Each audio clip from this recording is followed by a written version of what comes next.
सदगुरु कबीर साहिब कहते हैं, करो विचार जो सब दुख जाई, परिहर झूठा केर सगाई। विचारवान बनो तो सब दुख दूर हो जाए।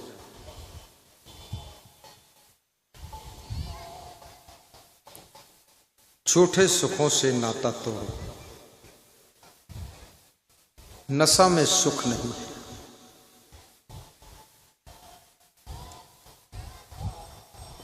जिन जिन लोगों ने नशा किया है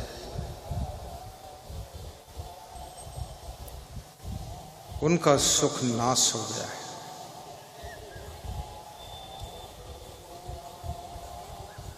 जुआ खेलने की आदत भी छोड़ो,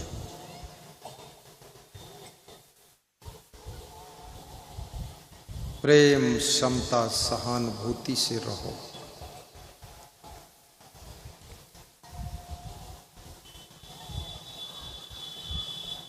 परिवार के लिए समर्पण भी रखो। सुबह शाम गुरु का ध्यान भी करो।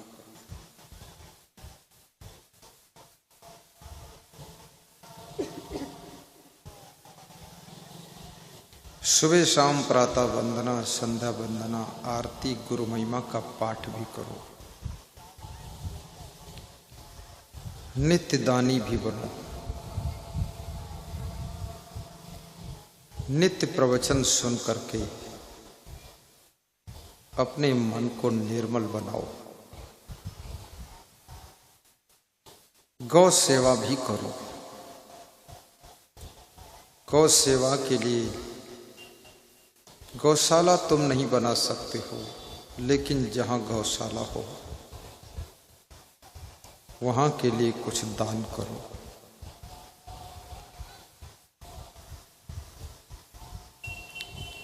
अन्नदान को जीवन दान माना गया है, क्योंकि अन्न के बिना कोई जी नहीं सकता है। इसलिए किसी के यहाँ मेहमान बनकर भी तुम जाते हो,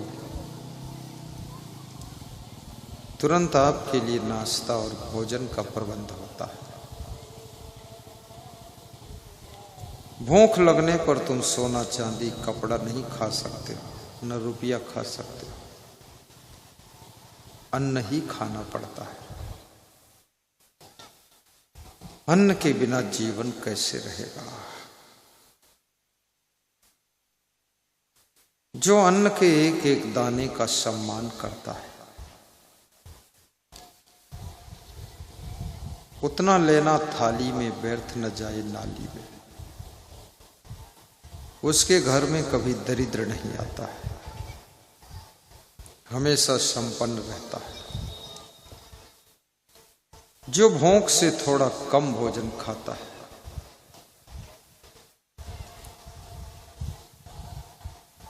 वह व्यक्ति सुख को प्राप्त करता है। जो अन्न को फेंकता है, लालच में ज्यादा ले लेता है फिर फेंक देता है, उसका भाग्य फूट जाता है।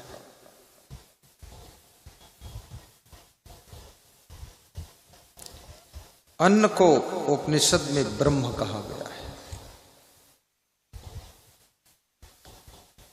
शाकाहारी वैष्णव भी बनिए।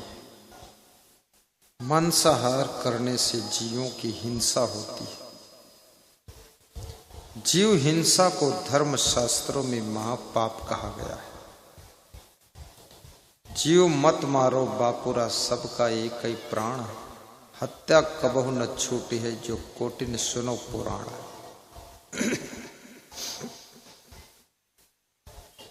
एक मुर्दे को तुम जिंदा नहीं कर सकते हो, लेकिन हजारों लाखों जिंदा मुर्गी, बकरा, चिड़िया, मछली मार कर तुम मुर्दा कर देते हो, और उस मुर्दा को पकाकर तुम अपने मुंह में चबाकर खाकर पेट में पहुंचा देते हो।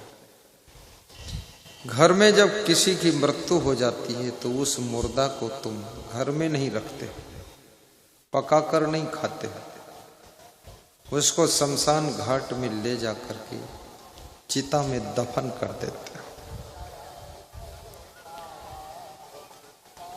लेकिन मछली, मुर्गा, बकरा, ये सबको मार कर तुम इन मुर्दों को तुम अपने पेट में दफना लेते हो।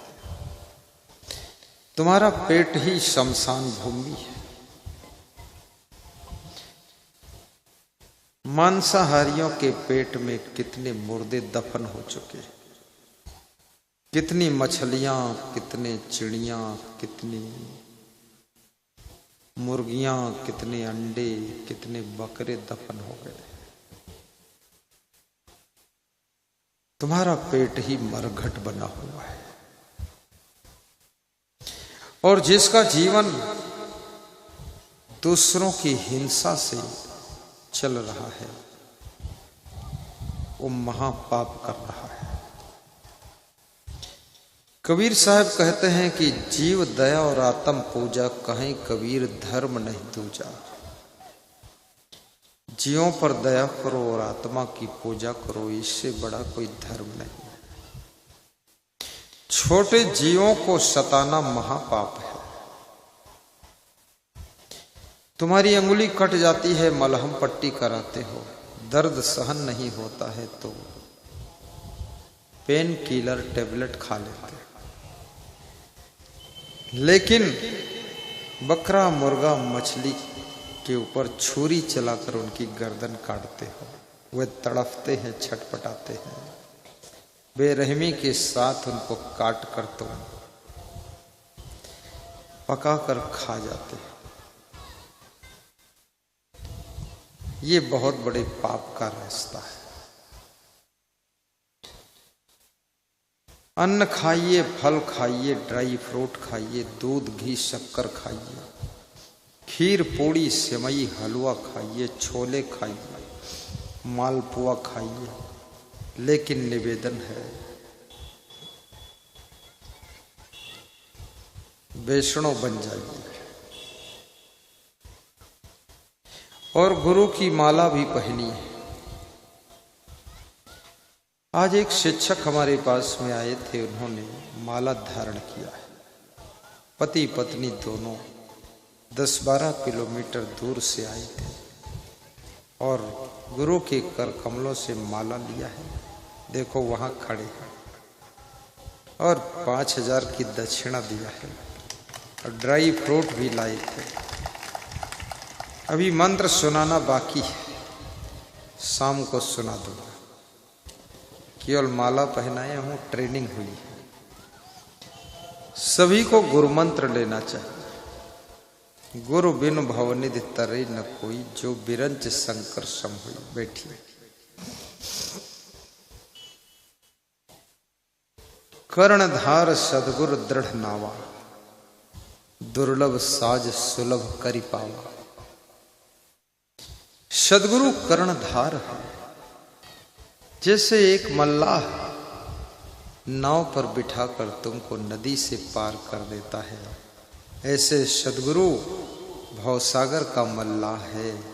ज्ञान की नौका पर बिठाकर और भक्ति का सहारा दे करके तुम्हें भव सिंधु से धीरे धीरे पार कर देता है। उसी का नाम गुरु होता है। ये गुरु साधारण नहीं। राम कृष्ण से को बड़ा वो न हो तो गुरु कीन, तीन लोक के वै धनी गुरु आगे आधी। भगवान राम, भगवान कृष्ण ने भी गुरु बनाया था। भगवान ने गुरु बनाने के बाद सारे संसार को संदेश दिया है कि तुम भी गुरु बनाइए। ब्रह्मा विष्णु महेश से जो अधकी हो जाए, गुरु बिन भवनिधि न तरे, कहत निगम अस गाय। ब्रह्मा विष्णु और शंकर ने भी गुरु बनाया था। भगवान होना अलग बात है, लेकिन भवसागर से तरने के लिए भगवान को भी गुरु की आवश्यकता है।